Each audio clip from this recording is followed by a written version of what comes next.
Assalamu alaikum friends, welcome to YouTube channel of Amir's Free Online Academy. This is me, Mohammad Yasin Lone. Friends, आज के जो हमारा topic है वो रहेगा वेक्टर अलजेब्रा। ये chapter number 10 class 12 NCERT book. Also ये हमारा हेल्पफुल रहेगा जो एस्पिरेंट्स फाइनेंस अकाउंट असिस्टेंट के लिए प्रिपरेशन कर रहे हैं, उनके लिए भी एक जो हमारा मैथमेटिक्स पोर्शन है उसमें एक टॉपिक है वेक्टर्स। आई होप कि उनके लिए भी ये हेल्पफुल रहेगा।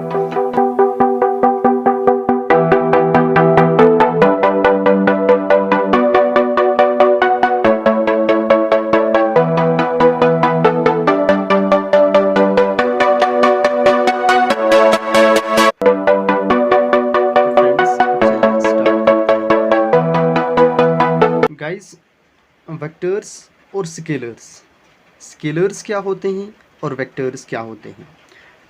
अगर सिंपल लैंग्वेज में आपको अंडरस्टैंड कराने की कोशिश करूँगा, वेक्टर्स और स्केलर्स में क्या डिफरेंस है। स्केलर्स वो होते हैं वो क्वांटिटीज़ और दोज क्वांटिटीज़ सच क्वांटिटीज़ जिनके ओनली मैग्नीट्यूड होते हैं।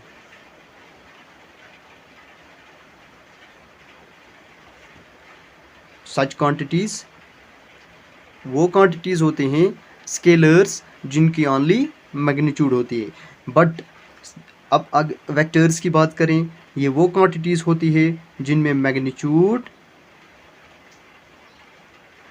एज वेल एज शाबाश directions,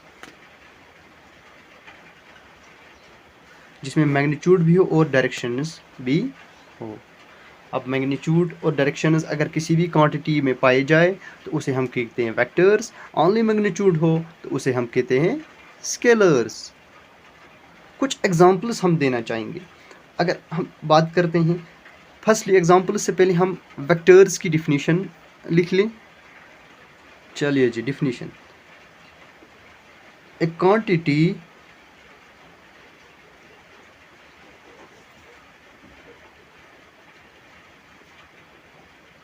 that has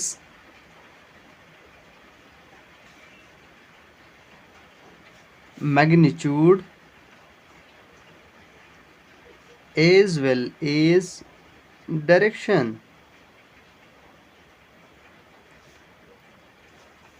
is called a vector। तो हम क्या कहते हैं उसे? वेक्टर। वो क्वांटिटी जिसमें मैग्नीट्यूड और डायरेक्शन दोनों पाया जाए हम उसे कहते हैं वेक्टर।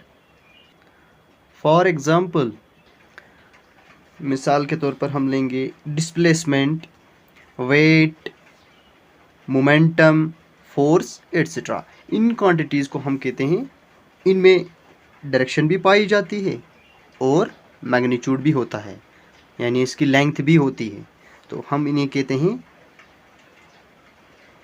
क्या कहते हैं? Vector quantities. अब अगला टॉपिक जो रहेगा वो हमारा रहेगा रिप्रेजेंटेशन ऑफ वेक्टर्स। अब वेक्टर्स तो हमें पता चल गया कि ये वेक्टर्स क्या हैं। अब इनकी क्या रिप्रेजेंटेशन है, हम किस तरह से वेक्टर्स को रिप्रेजेंट कर सकते हैं। इसके लिए मैं एक लाइन ड्रा करता हूँ, आप देख लीजिएगा। Let us draw a line. ये लाइन है, सपोज़ इसका जो स्टार्टिंग पॉइंट, यानी स्टार्टिंग पॉइंट को हम इनिशियल पॉइंट कहते हैं और एंड पॉइंट, जो एंड लास्ट का पॉइंट होगा जहाँ पे एंड होगी ये लाइन सेगमेंट जो मैंने डाला है, इसे हम कहते हैं टर्मिनल पॉइंट। ठीक है, सपोज़ मैंने इसका नाम रखा बी। ए टू बी एक लाइन सेगमेंट है, इसको मैंने ज्वाइन किया है। Starting point is called initial point and and point जो हमारा है उसे हम टर्मिनल पॉइंट कहते हैं। इसी तरह आप अब वेक्टर्स ये में हमें बेसिकली चाहिए क्या कि रिप्रेजेंटेशन ऑफ वेक्टर्स क्या है।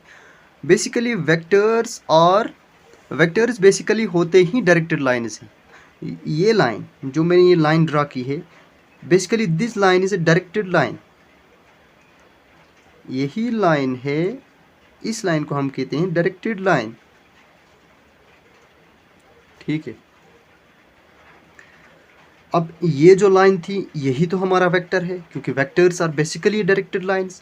अब मैं इसको किस तरह लिख सकता हूँ, वेक्टर्स में इस तरह से लिख सकता हूँ। यही वो लाइन है जो मैंने ऊपर लिखी,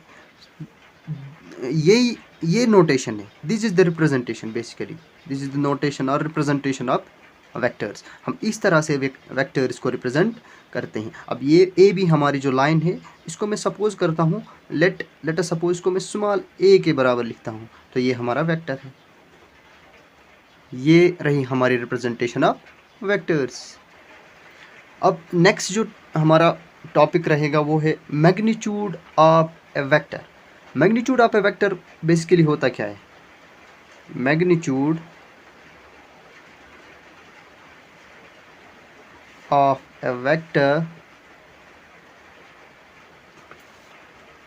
is length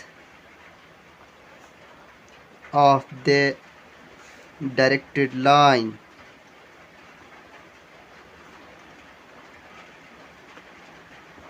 बेसिकली मैग्नीट्यूड होता ही लेंथ है, ये मैंने पहले भी कहा आपसे। Magnitude of A vector is the length of the directed line. जो हमने ये डायरेक्टेड लाइन यहाँ पे ड्रॉ की थी, जो मैंने ए बी एक लाइन ड्रॉ की थी, आई होप कि आपको समझ आया होगा। इसका फर्स्ट पॉइंट जो होता है, जहाँ से स्टार्ट किया जाता है उसे इनिशियल पॉइंट कहलाता है, जहाँ एंड होती है उसे टर्मिनल पॉइंट कहा जाता है। अब यही डायरेक्टेड लाइन, इसकी जो लेंथ होती है, जो भी इसकी लेंथ है, magnitude of the vector is the length of A directed. Magnitude उसे ही कहा जाता है जो इस डायरेक्टेड लाइन की लेंथ, यानी जितनी लंबाई हो उसे हम मैग्नीट्यूड ऑफ ए वेक्टर ही कहेंगे। अब इसको डिनोट करने का अपना एक सिंबल है, डिनोटेड बाय। अब ए बी हमारे पास वही डायरेक्टेड लाइन और मैग्नीट्यूड। अब इसमें हम मॉडुलस डाल देते हैं, क्योंकि लेंथ का भी निगेटिव नहीं, ये नॉन निगेटिव। मॉडुलस का वैल्यू होता है ऑलवेज पॉजिटिव। मॉडुलस में जो भी वैल्यू आए, निगेटिव आ जाए तो उसे हम पॉजिटिव लिख लेते हैं। इस तरह से हम लेते हैं, ये क्या है कि modulus magnitude of vector is always positive, और हम उसको इसको मॉडुलस कहा जाता है, तो मॉड में रखा जाता है। अब मैंने ए बी किसके बराबर लिया था? ए, स्मॉल ए, लेट सब स्मॉल ए। तो इसका मतलब है, दैट मीन्स कि मैं इसको इस तरह से भी रिराइट कर सकता हूँ। This is magnitude of vectors. अब नेक्स्ट टॉपिक जो हमारा है वो है पोजीशन वेक्टर। पोजीशन वेक्टर को अंडरस्टैंड करने के लिए हमें 3 डायमेंशन ज्योमेट्री का एक कंसेप्ट चाहिए। जो 3 डायमेंशन ज्योमेट्री हमें क्लास 11th में ऑलरेडी आपने पढ़ा होगा, उसका एक कंसेप्ट चाहिए। तो मैं यहाँ पे भी आपको अंडरस्टैंड कराने की कोशिश करूँगा।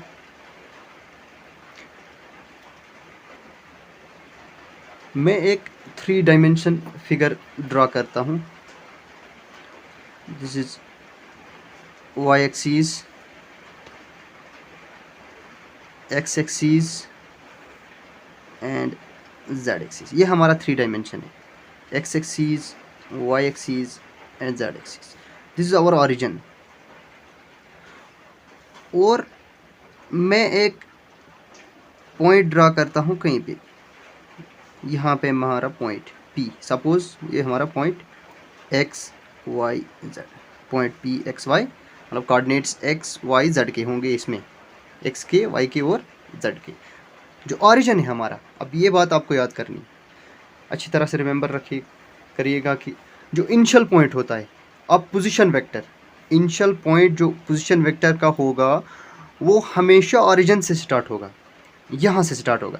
चाहे आपका पोजीशन वेक्टर यहाँ हो, चाहे आपका पोजीशन वेक्टर यहाँ पे हो, कहीं पे भी हो, यहाँ हो, कहीं पे भी, इनिशियल जो पॉइंट है, इनिशियल मतलब स्टार्टिंग पॉइंट, वो हमेशा ऑलवेज ओरिजिन से ही स्टार्ट होगा।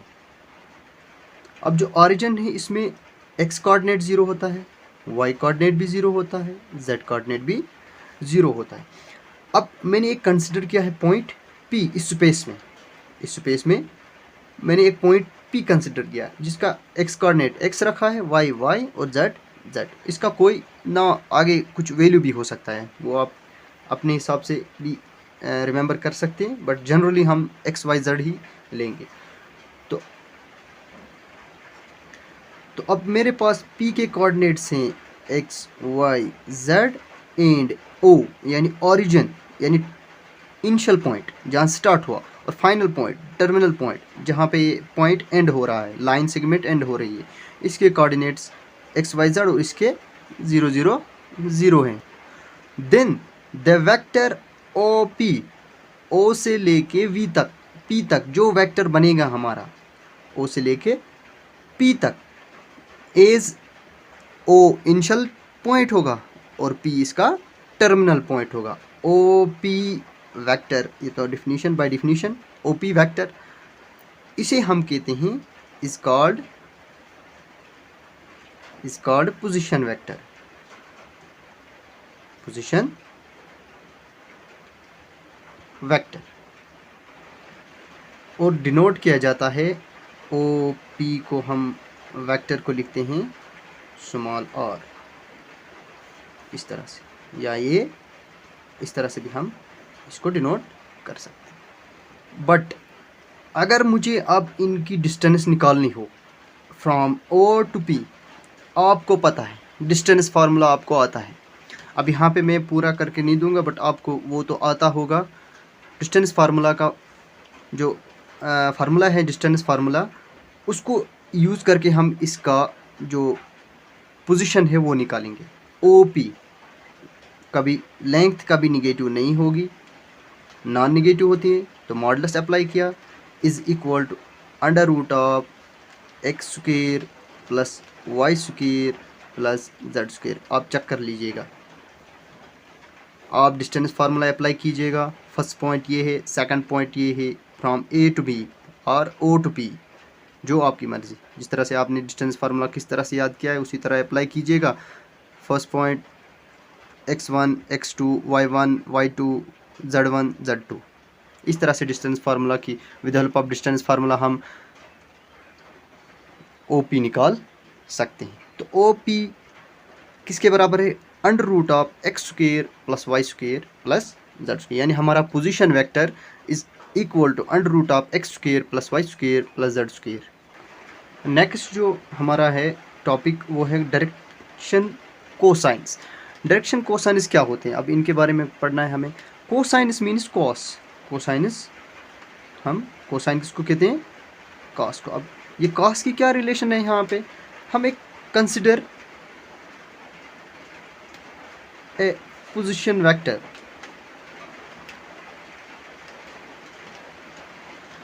OP, जो हमने ऑलरेडी आपको डिफिनीशन दी। OP एक पोजीशन वेक्टर लेंगे, तो मैं इसकी डायग्राम फिर से बनाता हूँ। जो OP हमने अभी डिफिनीशन दी थी पोजीशन वेक्टर की, ये हमारा x axis, y axis sorry, ये हमारा x axis and this is our z axis, x axis, y axis and z axis, and this is our origin. यहाँ पे मैंने एक पॉइंट डाला था इस स्पेस पे और उसका नाम मैंने दिया था P। यहाँ पे P रखा था, उसका नाम मैंने रखा था x y z, x y z। अब ऑरिजिन में तो x y z सब जीरो होते हैं। इसी तरह यहाँ पे जो मैंने पॉइंट रखा है, मतलब 0 to x सेंटीमीटर, इस तरह से कुछ लिखे। This is our y। Direction cosines निकालने के लिए मैं इस लाइन को P टू x एक्सिस पे ये ज्वाइन करता हूँ। यहाँ से मैं, ये एक हमारी राइट एंगल ट्रायंगल बन गया। यहाँ पे right angle triangle 90 degree. Suppose later suppose कि इसका नाम मैं लिखता हूँ y। यहाँ से y, आपको पता है OP is a position vector, ये हमारा पोजीशन वेक्टर है। और आप हमने पढ़ा पहले पोजीशन वेक्टर किस तरह से हम डिनोट करते हैं। Position vector is denoted by r, small r. तो इसका मतलब है यहाँ से लेके फ्रॉम ओ टू पी ये कितनी सेंटीमीटर है, और let us suppose R centimetre है पोजीशन वेक्टर। पोजीशन ये मैंने ड्रा किया, एक परपेंडिकुलर डाला है एक्स एक्सिस में, जो जिसका नाम मैंने y दिया है, और ये एक्स एक्सिस तो x पे x ही प्रेजेंट होगा, बाकी y और z 0 0 होते हैं। इसी तरह से इसको x रखा, इसको y, और ये हमारा r यानी कि पोजीशन वेक्टर। अब मुझे क्या चाहिए, मुझे चाहिए कोसाइंस यानी कि कॉस निकालना है। अब इन एंगल्स का नाम देता हूँ मैं कुछ, जो ये हमारी एंगल्स हैं, इस एंगल का मैं देता हूँ नाम अल्फ़ा, ये एंगल हमारी रहेगी बीटा, और जो z एक्सिस की एंगल हमारी रहेगी ये रहेगी गामा। ठीक है guys, alpha, beta and gamma. अब मुझे चाहिए क्या, मुझे निकालना है कोसाइंस, यानी कि फिलहाल फर्स्टली मुझे ये एंगल्स चाहिए alpha, beta and gamma, alpha, beta, gamma. Trigonometric ratios cos theta आपने पढ़े हैं, साइन थीटा 6 रेशियोज़ में। हमें यहाँ पे कॉस थीटा अप्लाई करना है। अगर मैं इसे मल्टीप्लाई करता हूँ, multiplying by cos theta, cos से करता हूँ, सॉरी सिंपली कॉस से करता हूँ, क्योंकि थीटा की जगह हमें यहाँ पे अल्फ़ा है, यहाँ बीटा और यहाँ पे गामा, ये मतलब एंगल्स हैं। यहाँ एंगल अल्फ़ा है एक्स एक्सिस में, y axis beta, z axis gamma. तो ये होगा cos alpha, cos beta and cos gamma, x axis, y axis, z axis. अब देखिए फ्रेंड्स, मुझे चाहिए cos alpha, cos beta, cos gamma, but आपने ट्रिग्नोमेट्री में पढ़ा है, इस तरह से हमने पढ़ा है P B P H H D. यहाँ पे हमारा साइन होता है, यहाँ पे हमारा कोसाइन होता है यानी कि कॉस, और यहाँ पे हमारा टेंजेंट यानी टेन। हमें इनकी ज़रूरत यहाँ पे नहीं है, बट हमें कॉस चाहिए। कॉस किसके बराबर होता है, बेस अपॉन हाइपोटेन्यूज। कॉस किस तरह से हम निकालते थे, बेस अपॉन हाइपोटेन्यूज। वही ट्रिक में यहाँ पे जो ट्रिक हमारी है बेस अपॉन हाइपोटेन्यूज, इसको यहाँ पे अप्लाई करके मैं कॉस अल्फ़ा, कॉस बीटा और कॉस गामा यानी अल्फ़ा एंगल, बीटा एंगल और गामा एंगल को निकालने की कोशिश करूँगा। चलिए गाइस, पहले निकालते हैं हम कॉस अल्फ़ा।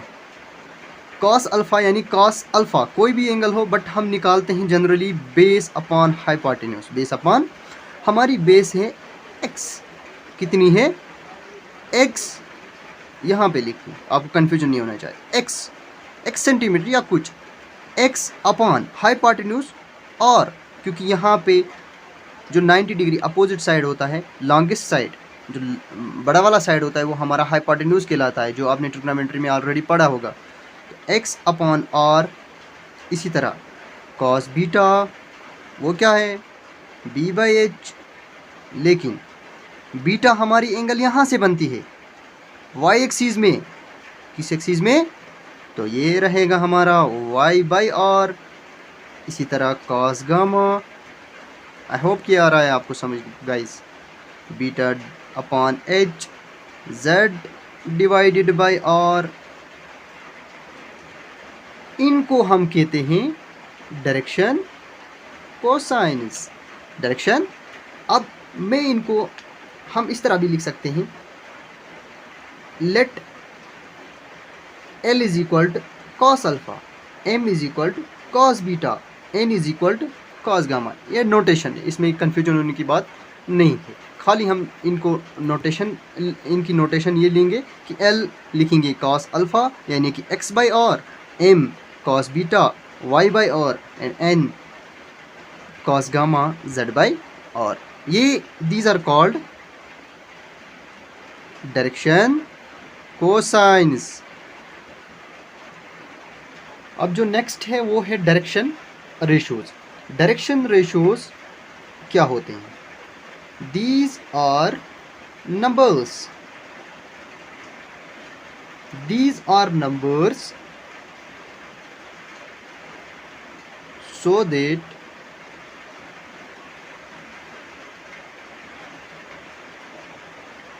they are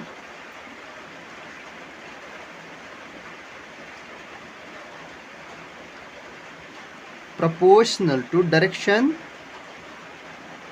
शाबाश, कोसाइंस. ये डायरेक्शन कोसाइंस को वो नंबर्स होते हैं जो प्रोपोर्शनल होते हैं डायरेक्शन कोसाइंस. हमारे डायरेक्शन कोसाइंस कौन कौन से हैं? एल, एम, एन, जिनको अभी हमने डिनोट किया cos alpha, cos beta, cos gamma. इन नंबर्स का सपोज करते हैं हम स्मॉल ए, बी, सी. इस तरह से हम डिनोट करते हैं. आप किसी और भी नोटेशन से डिनोट कर सकते हो. यानी कि वो नंबर्स हैं ए, बी, सी जो प्रोपोर्शनल हो. Proportional, they are proportional to direction cosines. इनको हम कहते हैं डायरेक्शन रेशियोज. Direction ratio. अब रेशियो का मतलब that is a divided by l. जैसे कि फर्स्ट एक्स एक्सिस ये एक्स एक्सिस का है. इसी तरह सिमिलरली क्या रहेगा हमारा? सिमिलरली हमारा लगेगा b divided by m, c divided by n. अब अगर हमें ए, बी, सी का वैल्यू चाहिए वो किस तरह से हम निकाल सकते हैं? अभी हमने किया L is equal to x by r, M is equal to y by r, N is equal to z by r. Substitute करो इसमें. A divided by A x by r is equal to B divided by A is equal to LR, B is equal to MR, C is equal to NR. इनको हम कहते हैं direction ratios.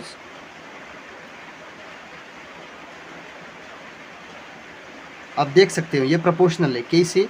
अगर R का value आप निकालना चाहो, यहाँ का मल्टीपल यहाँ divide, A divided by L is equal to R, ये भी बराबर R के है. इसका मतलब है अगर यहाँ पे देखते हैं B divided by M is equal to R, ठीक है. C divided by N is equal to R. This is all equal to R, this is equal to R, this is also is equal to R. तो A divided by L is equal to B divided by M is equal to C divided by N. ये तीनों के किसके बराबर हो जाएंगे? R. ठीक है. That is why they are called direction ratios and they are also called proportional. ये प्रोपोर्शनल किसके होते हैं? Direction cosines. कोसाइंस के प्रोपोर्शनल होते हैं. अब एक रिमार्क याद रखना है आपको. रिमार्क ये आपके लिए बहुत इम्पॉर्टेंट है. L square plus M square plus N square is equal to 1. यानी जो डायरेक्शन कोसाइंस उनका अगर स्क्वायर करते हैं हम वो ऑलवेज इक्वल टू यूनिटी, यानी कि 1 उसके बराबर 1 के बराबर होता है. इसका प्रूफ भी है बट हमें प्रूफ नहीं चाहिए.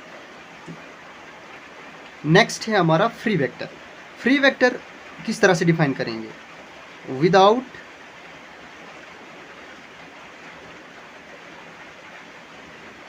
Changing magnitude,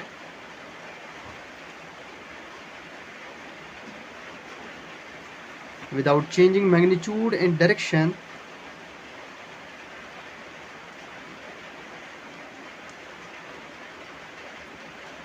vectors can be displaced parallelly. मतलब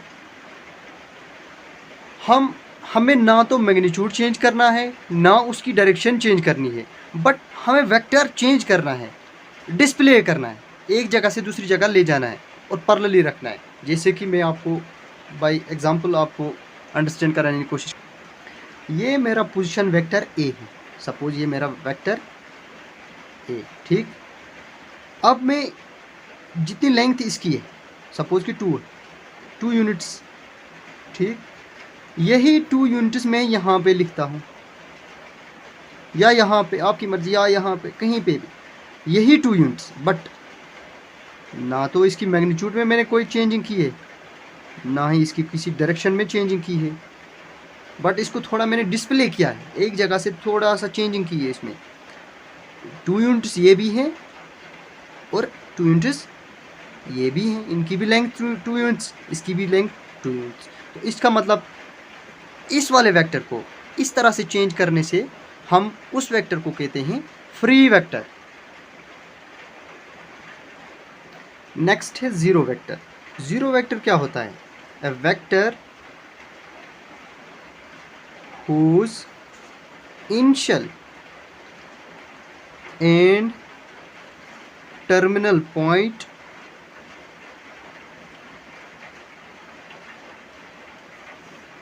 coincide। मतलब कोई भी वेक्टर, कोई भी जिसका इनिशियल पॉइंट भी वही हो और टर्मिनल पॉइंट भी वही हो। जैसे कि इसमें एग्जांपल लेंगे हम, एक पॉइंट, ये पॉइंट, इसमें ए भी यहीं पे है और बी भी यहीं पे है। इसको हम अब बी नहीं लेंगे, हम लेंगे a because a is equal to a, और b is equal to b because initial भी यही है इसका और टर्मिनल भी यही है। इसे हम कहते हैं zero vector is also called a null vector. ठीक है, और इसको हम डिनोट करते हैं जीरो वेक्टर। तो वेक्टर की नोटेशन ये है, जीरो वेक्टर। अब है हमारा सेकंड कि यूनिट वेक्टर क्या होता है? ए vector whose magnitude is unity, यानी कि जिसकी लेंथ हमारा 1 यूनिट हो। एक यूनिट लेंथ को हम कहते हैं यूनिट वेक्टर। ठीक है, इसे हम डिनोट करते हैं ए से, बिकॉज एक 1 यूनिट वेक्टर अगर हम डालें, 1 यूनिट वेक्टर यानी कि लाइन एक डाल दें, तो मैग्नीट्यूड का मतलब भी लेंथ, 1 यूनिट लेंथ हो तो उसे हम कहते हैं यूनिट वेक्टर। नेक्स्ट है हमारा कोइनिशियल वेक्टर्स। कोइनिशियल वेक्टर्स को मैं एक एग्जांपल के ज़रिए आपको अंडरस्टैंड कराने की कोशिश करूँगा। ये देखिए, यहाँ पे एक पॉइंट लिया मैंने, यहाँ से वेक्टर ए डाला मैंने और यहाँ से मैं वेक्टर डालूँगा बी। ये बी वेक्टर है मेरा और ये इनिशियल पॉइंट है मेरा और ये ए वेक्टर। ठीक है, अब कोइनिशियल वेक्टर वो वेक्टर होता है, दो vectors, basically these are 2 vectors. ये 2 वेक्टर्स होते हैं जिनका इनिशियल पॉइंट सेम होता है। यहाँ पे इनका इनिशियल पॉइंट, चाहे ये 2 वेक्टर्स से ज़्यादा होंगे, कितने भी होंगे, बट 2 वेक्टर्स मोर देन 2 होंगे। यहाँ पे मैंने एग्जांपल लिया 2 वेक्टर्स की। ये मेरा वेक्टर ए है, ये मेरा वेक्टर बी है। अब कोइनिशियल वेक्टर उस वेक्टर को कहा जाएगा जिनके इनिशियल पॉइंट सेम होते हैं, जिसमें इनिशियल पॉइंट सेम हो। अब नेक्स्ट है कोलिनियर वेक्टर्स। कोलिनियर वेक्टर्स उनको कहेंगे 2 और मोर वेक्टर्स, 2 होने चाहिए, एटलीस्ट 2, जैसे कि कोइनिशियल और कोलिनियर, इनमें एटलीस्ट 2 होने चाहिए, बाकी जितने भी हों। These are those vectors, collinear vectors are those vectors set to be 2 और more vectors are set to be collinear vectors if they are parallel to the same line. जैसे कि अगर एक मेरे पास ये वेक्टर है ए, जिसकी इसका इनिशियल पॉइंट ये है, टर्मिनल ये है, मैंने एक वेक्टर ए लिया, यहाँ पे मैं दूसरा वेक्टर लूँगा बी वेक्टर, सपोज कि बी, मैंने यहाँ पे 2 वेक्टर्स की एग्जांपल दिया, आप जितने भी चाहे जितने वेक्टर्स ले सकते हो। तो ये पैरेलल है, पैरेलल आर 2 लाइन्स जो इंटरसेक्ट कभी नहीं करें, ये तो कभी भी इंटरसेक्ट नहीं होंगे। उन वेक्टर्स को हम कहते हैं कोलिनियर वेक्टर्स। अब इक्वल वेक्टर्स, सपोज कि मेरे पास एक वेक्टर ए है एंड दूसरा वेक्टर मैं लूँगा बी। इक्वल वेक्टर समझाएंगे हम इस तरह से। सपोज ये मेरा वेक्टर ए रहा और सपोज कि ये मेरा वेक्टर बी रहा।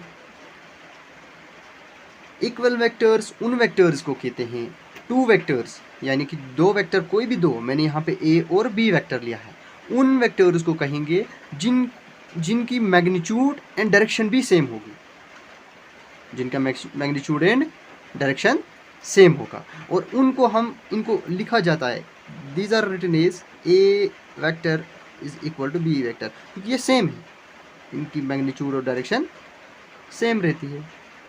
नेक्स्ट है निगेटिव वेक्टर। निगेटिव वेक्टर वो वेक्टर होता है जिसकी मैग्नीट्यूड सेम रहती है बट डायरेक्शन चेंज हो जाए। जो ही हम उस वेक्टर को चेंज करें उसकी मैग्नीट्यूड सेम रहेगी, जितनी उसकी लेंथ है उतनी ही रहेगी, बट उसकी जो डायरेक्शन है वो चेंज होगी। जैसे कि फॉर एग्जांपल इस तरह से मैंने एक लाइन ड्रा की, ये मेरा वेक्टर रहा ए, जैसे कि मैंने वे ए वेक्टर लिखा है, ये 2 यूनिट से, ये इसकी डायरेक्शन यहाँ से, इसकी डायरेक्शन यहाँ से। अब मैं यही वेक्टर उठाता हूँ और इसकी डायरेक्शन में चेंज कर देता हूँ, बट यूनिट्स तो 2 ही हैं इसके भी,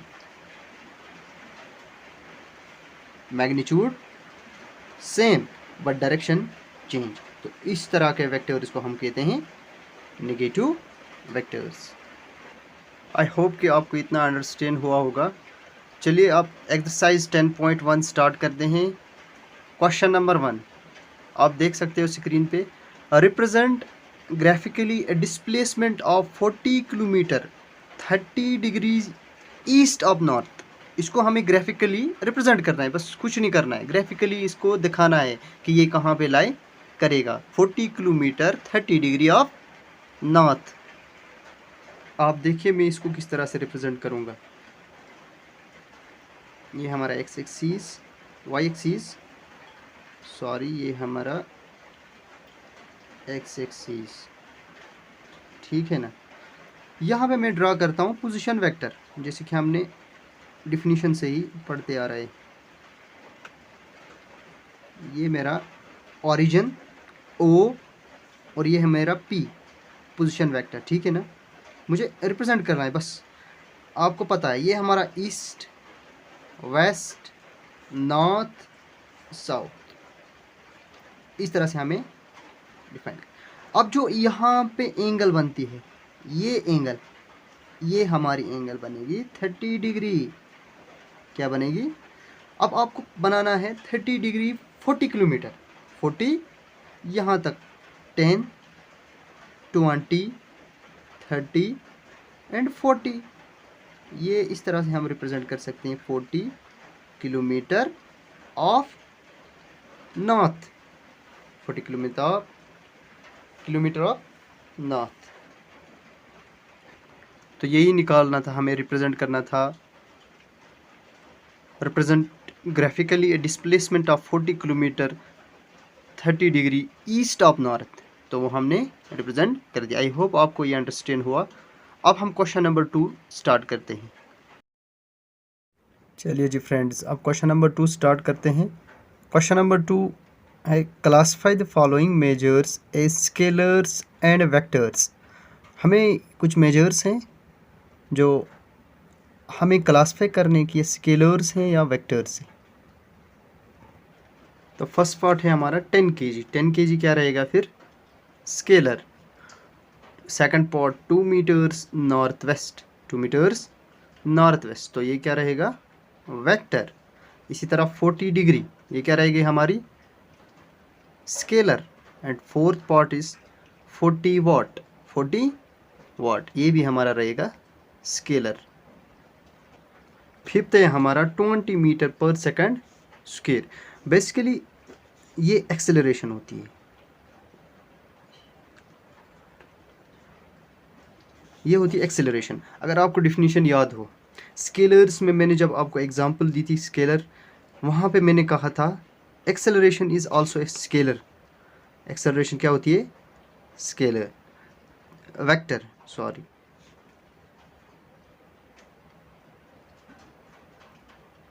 तो 20 मीटर पर सेकंड स्क्वायर क्या होगी हमारी? वेक्टर, ठीक है ना। वेक्टर मेजर, जो मैं हमारे मेजर इसका क्वेश्चन था वो ख़त्म हो गया। नेक्स्ट क्वेश्चन है हमारा, in figure 10.6 square identify the following vectors coinitial, equal, collinear but not equal. हमें फिग एक दिया गया है 10.6। इस फिग में क्या करना है? हमें आइडेंटिफाई, निकालना है कि कोइनिशियल कौन से वेक्टर्स हैं, equal, collinear but not equal. अगर आपको डिफिनीशन याद हो, फर्स्टली स्क्वायर क्या होता है? स्क्वायर वो होता है, वो शेप होती है जिसकी 4 साइड्स इक्वल होते हैं। जैसे मतलब ये साइड इसके बराबर होगा, ये साइड इसके, ये चारों साइड एक दूसरे के बराबर इक्वल होंगे। अब कोइंशियल वेक्टर, कोइंशियल वेक्टर अगर आपको डेफिनेशन याद हो तो कोइंशियल वेक्टर उस वेक्टर को कहते हैं जिसका एक ही इनिशियल पॉइंट होगा, जो इनका स्टार्टिंग पॉइंट जो होगा वो इनिशियल पॉइंट वो एक ही होगा। दो वेक्टर्स का इनिशियल पॉइंट जब एक हो तो उसे हम कहते हैं कोइंशियल वेक्टर।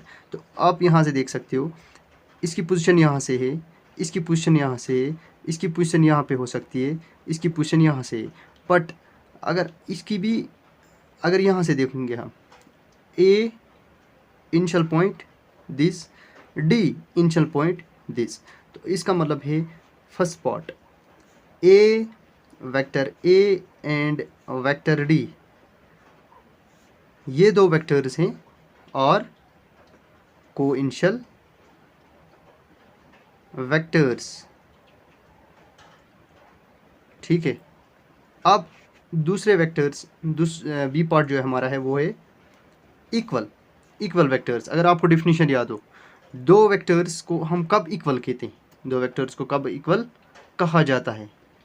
दो वेक्टर्स को तब इक्वल कहा जाता है जब उनका मैग्नीट्यूड भी सेम हो और डायरेक्शन भी सेम हो। जैसे कि आप अगर यहाँ पे देखोगे अच्छी तरह, vector d vector b, magnitude यानी लेंथ भी सेम हो, बिकॉज ये साइड इसके बराबर हो, बिकॉज क्वेश्चन में दिया गया है, हमें पहले ही दिया गया है ये स्क्वायर है, ये स्क्वायर है, that is.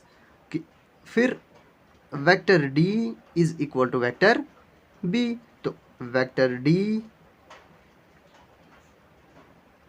And vector b, अब मैं वेक्टर इस तरह से लिखते हैं, और इक्वल, ठीक है ना।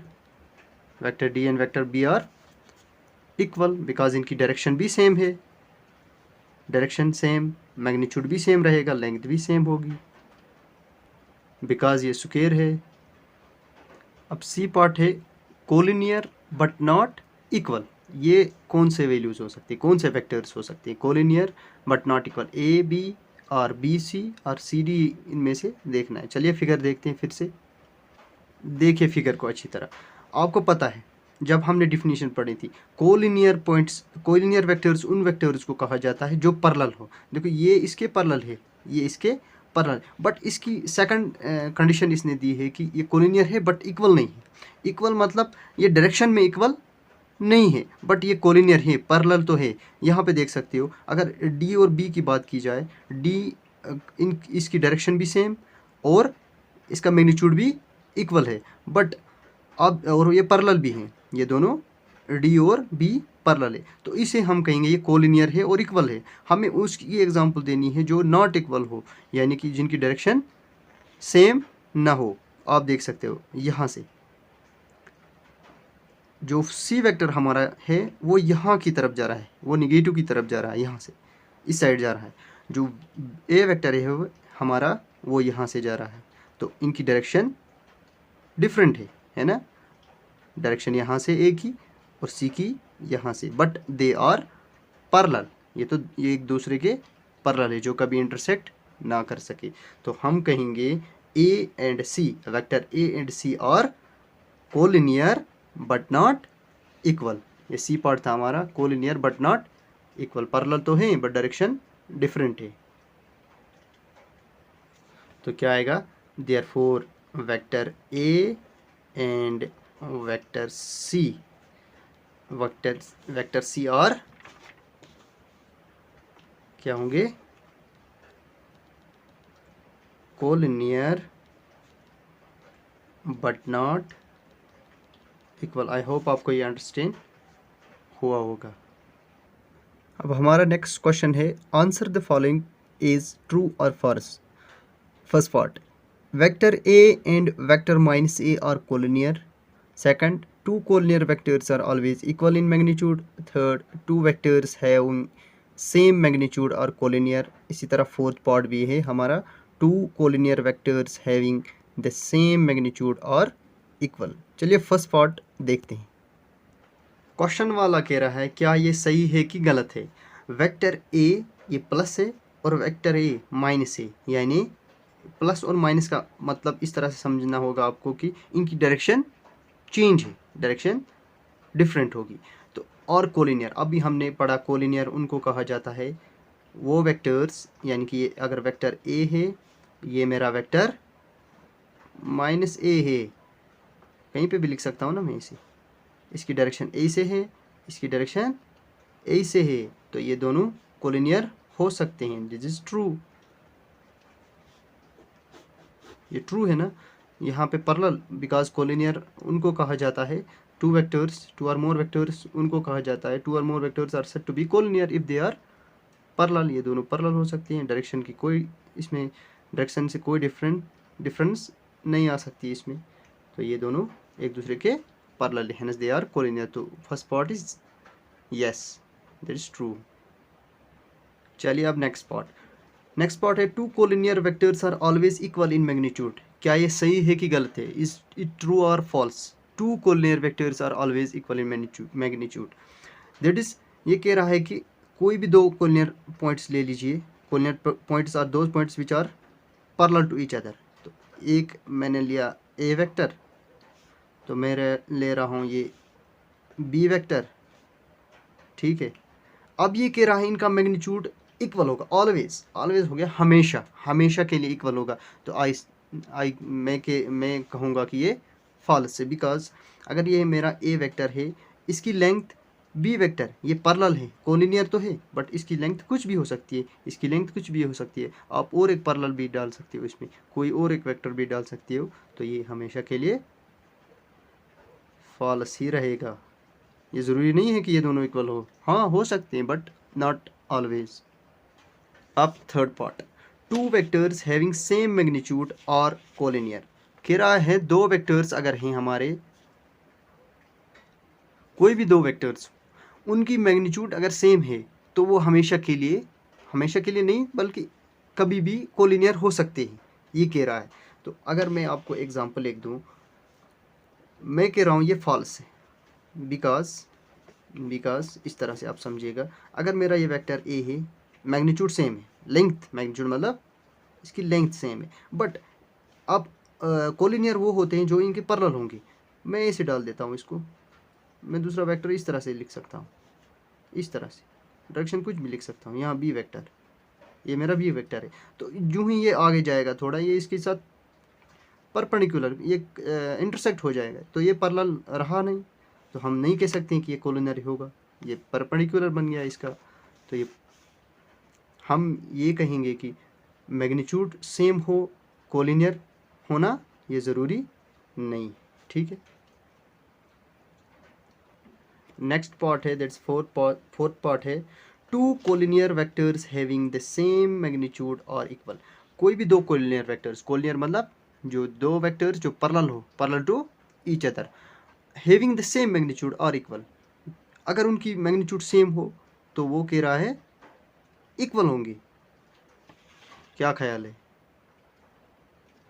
अगर आपको ये वीडियो लेक्चर अच्छी तरह अंडरस्टैंड हुआ है तो आई होप कि आप इसका आंसर, इसका जो सॉल्यूशन होगा ट्रू और फॉल्स, कमेंट बॉक्स में डालना होगा, ठीक है गाइस। तो इस तरह से हमारी एक्सरसाइज 10.1 कंप्लीट हो गई, chapter number 10, that is vector algebra. Thank you so much, thank you.